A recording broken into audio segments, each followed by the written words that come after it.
L'interview du mois. Alors, donc, aujourd'hui, nous avons le plaisir de recevoir Emmanuel Mantet, qui est donc le nouveau président, parce qu'il a été élu le 28 janvier, de l'amicale du don du sang bénévole d'Hazebrouck et ses environs. Emmanuel Mantet, bonjour. Oui, bonjour tout le monde. Bon anniversaire à Ludo. Alors. Ouais, monsieur, t'as pas oublié non plus, toi. Alors, avant toute chose, on peut présenter l'association. Oui, donc l'association a été fondée en 2009 par Marie-Paul Massier. D'accord. Que dire d'autre? On a 350 adhérents, une soixantaine de bénévoles actifs qui s'engagent dans les collectes pour faire que le don du sang se passe bien pour tous les donneurs. Voilà, j'ai pris la présidence depuis peu et on a une super équipe autour de moi. Quand on dit les environs, ça va jusqu'où alors autour d'Hazebrouck? En fait, n'importe qui, des fois, on a des donneurs du sud de la France, ça peut être... mais disons que c'est partout où l'EFS ne se déplace pas avec des collectes particulières. D'accord. On a des donneurs de bord, on a des donneurs de tous les villages autour d'Hazebrouck. Ouais. D'accord. Alors votre devise, je vois, c'est « Donnons avant d'en avoir besoin, car après cela n'est plus possible. Mobilisons nos bras pour sauver des vies ». Pouvez-vous nous expliquer cette devise, justement? Alors, on dit ça pourquoi? Parce que, en fait, souvent, les gens sont sensibilisés une fois qu'ils ont reçu du sang, et une fois qu'on a reçu du sang, on peut plus donner. Donc, en fait, mon expérience personnelle permettra d'expliquer peut-être cette devise. Moi, j'ai donc reçu beaucoup de poches dans le cadre d'une maladie. D'accord. Je ne peux plus donner. Aujourd'hui, je m'engage autrement. Mais donc, mon objectif et l'objectif de l'amicale aujourd'hui, c'est de convaincre les jeunes donneurs de venir donner avant qu'ils soient confrontés à un problème de santé et qu'ils ne puissent plus le faire. D'accord, c'est justement donc donnons avant d'en avoir besoin. C'est ça, tout à fait. Alors le 14 février donc a eu lieu la deuxième collecte de l'année 2022. La mobilisation est-elle toujours aussi importante? On a eu un super résultat sur la dernière collecte. Il faut dire que l'EFS a beaucoup communiqué. Nous, de notre côté, on a essayé aussi par les affiches, par la communication, d'attirer plus de monde. On a eu 300 donneurs, plus de 300 donneurs, alors qu'on avait 240 rendez-vous de prévus. Non, c'était une belle réussite. Ouais. Oui, je vous demande ça parce que justement, 2020, 2021, ça a quand même été des années très difficiles à cause de la Covid. On peut pas dire que ça a été vraiment une année, comme on dit, folichonne pour l'EFS et votre association. Ça a été compliqué parce qu'à chaque mois, on avait des mesures différentes à faire appliquer. Les amicalistes ont même on n'a pas eu le droit de venir pour accompagner les donneurs parce qu'il fallait un minimum de monde sur les collectes. Les donneurs avaient peur de se déplacer. Ça a été une période compliquée. On a eu moins de donneurs, même si on a eu quand même plus de 3000 donneurs sur les années Covid. C'était moins que d'habitude. Ouais. Oui, parce que donc les chiffres, 2020, 3265 dons, 2021, 3400, alors qu'on avait atteint en 2018 3800 dons. Est-ce qu'on peut espérer 2022, 3800? On peut espérer les 3800? Je pense qu'on est dans cette dynamique-là. On va retrouver par les animations, puis les Hazebrouckois sont généreux de nature, donc je pense que c'est possible. On a une collecte en plus cette année.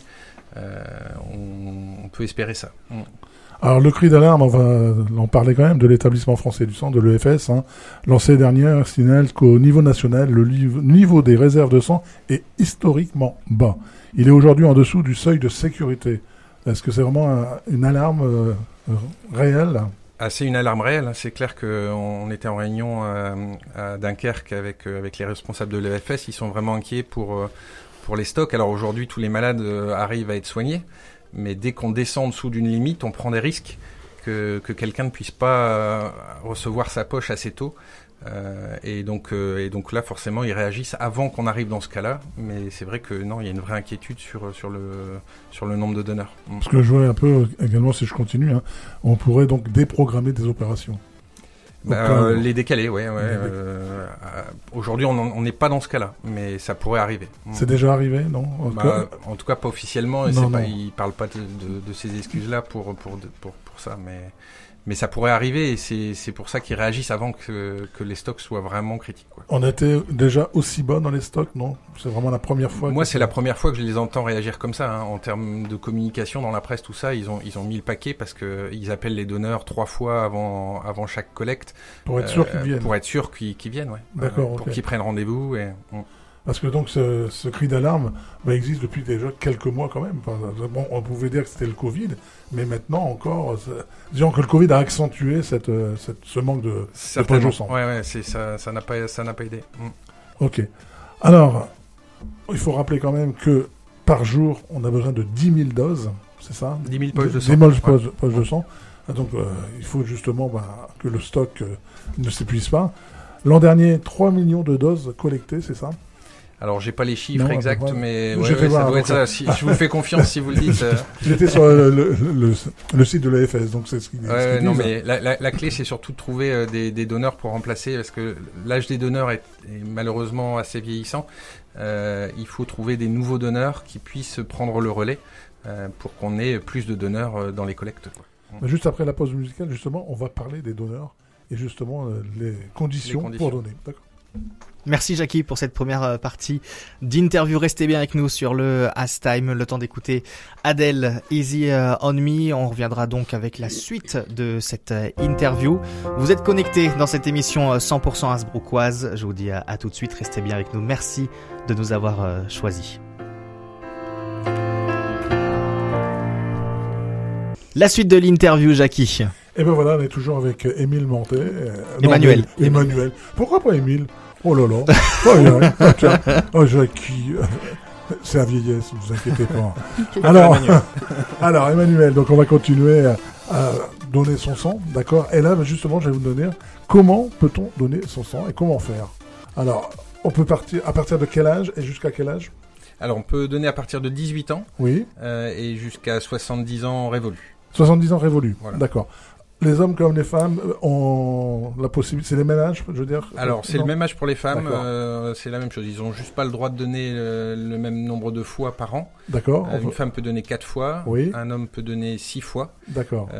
Mais on a eu les statistiques. Au final, il y a plus de dons de femmes que d'hommes. C'est oui, intéressant. tout à fait. Ouais. Parce que j'ai participé à une réunion dernièrement dans un autre centre, et quand il y a eu remise des récompenses, parce que le nombre de dons dans l'année, on était surpris qu'il y avait les 3/4, c'était des femmes.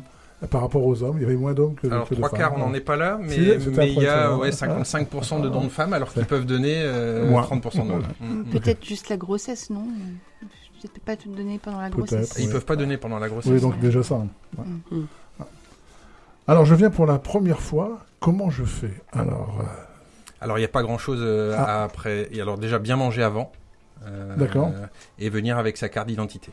Voilà. D'accord. Parce que on a besoin de pouvoir prouver son identité la première fois. Après, on reçoit une carte de donneur et on peut venir sans sa carte d'identité les fois d'après. Alors, y a-t-il des restrictions médicales ? Parce qu'on parlait justement des femmes donneuses pendant la grossesse. Parce qu'il y a des maladies pour lesquelles... Il y a plein de contraintes suite à un tatouage, suite à une vaccination. Alors, on peut venir même après avoir été vacciné pour la Covid. Il n'y a pas de délai. Alors que sur d'autres vaccinations, il y a aussi des délais. Mais donc là, c'est difficile de faire une liste. Oui. Par contre, on peut aller sur Internet, sur le site de l'EFS. Il y a une application pour tester sa possibilité de donner, en fait, en fonction de son âge, en fonction de son poids aussi. Il y a pas mal de choses qui sont contrôlées. D'accord. Donc, chose très importante également, on peut aller sur l'EFS, surtout pour le formulaire à remplir. Parce que quand on vient chez vous, il y a un formulaire à remplir. Il y a quand même plusieurs feuillets. Pour gagner du temps, on peut le faire directement sur Internet. On peut aller le récupérer sur Internet, le remplir. Et il y a de toute façon un entretien médical avant le don. La première chose qu'on fait quand on arrive, c'est de remplir le formulaire. D'accord. On va à la partie administrative pour montrer sa carte d'identité. Ensuite, on a un entretien médical avant d'avoir à donner son sang. Voilà. D'accord. Entretien médical qui a changé puisque maintenant, il n'y a plus de médecin présent. Il y a une infirmière reconnue, c'est ça ? Alors, il y a un responsable médical, mais en cas de besoin, ce responsable a la possibilité d'appeler un médecin. Pour avis médical sur une maladie ou dans l'entretien pré-don, il y a quand même possibilité d'appeler un médecin. Si je veux savoir ce qui se passe sur Hasbrouck, il y a une page internet, il y a une page Facebook. Alors on a une page Facebook où on communique sur toutes les actions, sur toutes les dates de collecte, les lieux, les résultats des collectes. C'est Amical Don du Sang Hasbrouck sur Facebook. D'accord, ok. Donc je rappelle que la prochaine a lieu le 14 et 15 mars prochain à la salle des Augustins, c'est bien cela, de 8h à 16h. C'est ça. Après, ça sera le vendredi 15 avril, dimanche 15 et lundi 16 mai, donc pratiquement une par mois. C'est une par mois. Ouais. Une On par a mois. 17 collectes sur cette année, D'accord. mais c'est une par mois. Et là, la prochaine collecte, c'est sur le thème We Need You. Donc, on a besoin de vous. Les Hasbrouckois se mobilisent. Bon, c'est toute une opération où on espère attirer beaucoup de nouveaux donneurs. On a sensibilisé beaucoup les lycées Hasbrouckois qui se manifestent chaque année. En organisant avec l'ensemble de la classe d'aller à la collecte. Est-ce que l'amicale fait des opérations, des animations? On t'en profiter. S'il y a une animation, un événement prévu. Sur l'année, il y a des choses prévues. Alors pour l'instant, encore rien de concret, mais souvent on fait des partenariats avec le club de hand, avec le Rotary Club d'Hasbrook, et on met des animations en place pour essayer d'attirer toujours des nouveaux donneurs. Eh ben, Emmanuel, merci de cette interview et d'avoir répondu à ces questions. Merci mon habitude, c'est de laisser le mot de la fin à mon invité. Donc je vous laisse le mot de la fin. Alors le mot de la fin, c'est de dire on vous attend très nombreux à la prochaine collecte. N'oubliez pas, le mieux c'est de réserver votre créneau horaire pour venir donner votre sang. Comme ça, ça évite d'attendre trop longtemps et ça permet de mieux organiser la collecte. On vous attend nombreux. On réserve sur votre page Facebook ou l'EFS directement? Alors sur la page de l'amicale, on a un bouton qui donne le lien sur la page de l'EFS, mais sinon vous pouvez aller directement. Il y a même une appli Je donne mon sang. D'accord. Vous pouvez réserver directement sur l'appli mobile. Emmanuel, merci. Merci à vous. Et puis, de m'avoir invité. Bonne collecte, donc le 14 et 15 mars prochain. Alors. Merci bien. beaucoup. Au revoir. Et c'est dans quelques jours, hein. C'est dans 2 jours. Ah du bah coup, oui, ouais. Donc, si vous n'avez pas encore réservé, c'est le moment de le faire. Allez-y. Merci beaucoup, Emmanuel. Par contre, Ludo, il peut pas le donner parce que comme ce soir, il va faire la fête, je t'explique pas le 14 de ça. Il n'y a pas de contre-indication.